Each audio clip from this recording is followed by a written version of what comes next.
பழைய ஊறுகாயை உணவில் சேர்த்து விரும்பி சாப்பிடுபவரா நீங்கள்? மருத்துவர் சொன்ன தகவல் காட்டு தீயாக பரவல். ஒரு சில வீடுகளில் கட்டாயம் ஊறுகாயை உணவில் சேர்த்துக் கொள்வார்கள். உணவில் ஊறுகாயை சேர்த்தால்தான் அவர்களால் சாப்பிட்டதற்கான திருப்தி ஏற்படும் என்று கூட சொல்வார்கள். பழைய ஊறுகாயை சாப்பிடுவதால் சுவை கூடும், ஆனால் நிச்சயம் ஆரோக்கியத்தை கெடுக்கும் என மருத்துவர்கள் எச்சரிக்கை விடுக்கின்றனர். நீண்ட நாட்களாக ஊறுகாயாக இருக்கும் ஊறுகாயை உண்பது ஒருவருக்கு புற்றுநோய் ஆபத்தை அதிகரிக்கும் எனவும் மருத்துவர்கள் எச்சரிக்கை மணி அடிக்கின்றனர். பழைய ஊறுகாய் சாப்பிடுவதால் புற்றுநோய் அபாயம் அதிகம் என்று சொன்னால் நம்ப முடியாது போன்று இருக்கும். ஆனால் அதுதான் உண்மை என்கிறார்கள் மருத்துவர்கள். பழைய ஊறுகாயை சாப்பிடுவதால் வரக்கூடிய தீமைகளை நாம் பார்க்கலாம். ஊறுகாய் உணவுடன் பரிமாறப்படுவது உணவின் சுவையை அதிகரிப்பது மட்டுமின்றி ஒரு நபரின் பசியையும் தூண்டுகிறது. இந்திய குடும்பங்களில் காணப்படும் ஊறுகாயின் மீதான விருப்பத்தை பார்த்து அந்த வீட்டு பெண்கள் ஒவ்வொரு சீசனிலும் விதவிதமான காய்கறிகளை ஊறுகாய் தயாரித்து ஆண்டு முழுவதும் தயார் செய்து வைத்து விடுவார்கள். ஒரு ஆண்டுக்கான ஊறுகாயை ரெடி செய்து அதனை சேமித்து வைக்கும் பழக்கம் நம் முன்னோர்கள் வழி வழியாக செய்து வந்ததை இன்றளவும் நாம் கடைபிடித்து வருகின்றோம். ஆனால் இந்த பழைய ஊறுகாயை சேமித்து வைப்பதன் மூலம் சுவை அதிகரிக்கும் என நினைத்துக் கொண்டிருப்பவர்கள் இந்த மருத்துவரின் அறிவுரைகள் மற்றும் இதனால் ஏற்படக்கூடிய தீமைகளை கேட்டால் நிச்சயம் நம் மனதை மாற்றிக்கொள்வோம். புற்றுநோயின் சிறப்பு மருத்துவர்கள் சொன்ன விஷயங்கள் நமக்கு அதிர்ச்சியை தான் தருகிறது. பழைய ஊறுகாய் உங்கள் உடலில் புற்றுநோய் போன்ற நோய்களை அதிகரிக்கும் அபாயம் அதிகம் என்கிறார்கள்.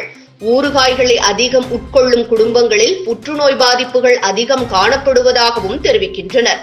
பழைய ஊறுகாய் ஆரோக்கியத்திற்கு எவ்வாறு தீங்கு விளைவிக்கும் என்பதை மருத்துவர்கள் சொல்வதை கேட்போம். ஊறுகாய் பழையதாக ஆகும்போது அது அதிக ஃப்ரீ ராடிக்கல்களை உற்பத்தி செய்ய தொடங்குகின்றது என்று தெரிவிக்கின்றனர் மருத்துவர்கள். உண்மையில் நாட்கள் ஆகும்போது ஊறுகாய் போன்ற எந்த உணவும் சிதைவடைகிறது.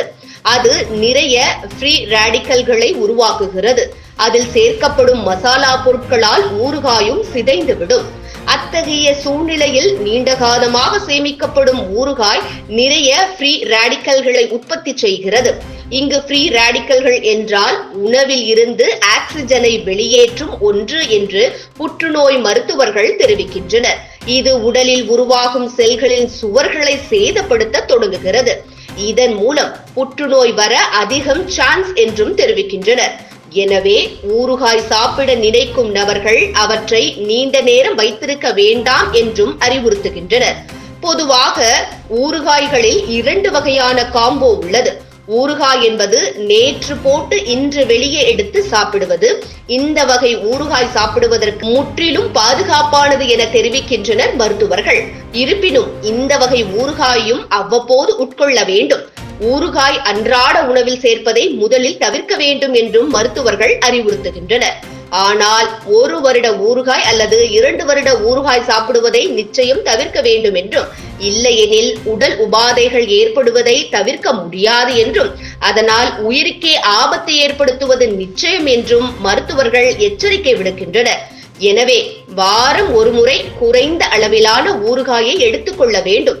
அதுவும் ஒரு நாள் முன்னதாக செய்து ஊறுகாயை உணவில் சேர்த்துக் கொள்ள வேண்டும் என புற்றுநோய் மருத்துவர்கள் அறிவுறுத்துகின்றனர். இதுபோன்ற முக்கிய நிகழ்வுகள், அரசியல் தகவல்களை ஆழமாக மாறுபட்ட கோணத்திலும் அறிந்து கொள்ள மறக்காமல் பாரத் மெயில் 24 பக்கத்தை பின்பற்றிக் கொள்ளுங்கள். உங்கள் ஒவ்வொரு ஆதரவும் இதுபோன்ற பல நிகழ்வுகளின் பின்னணியை அறிய உதவும்.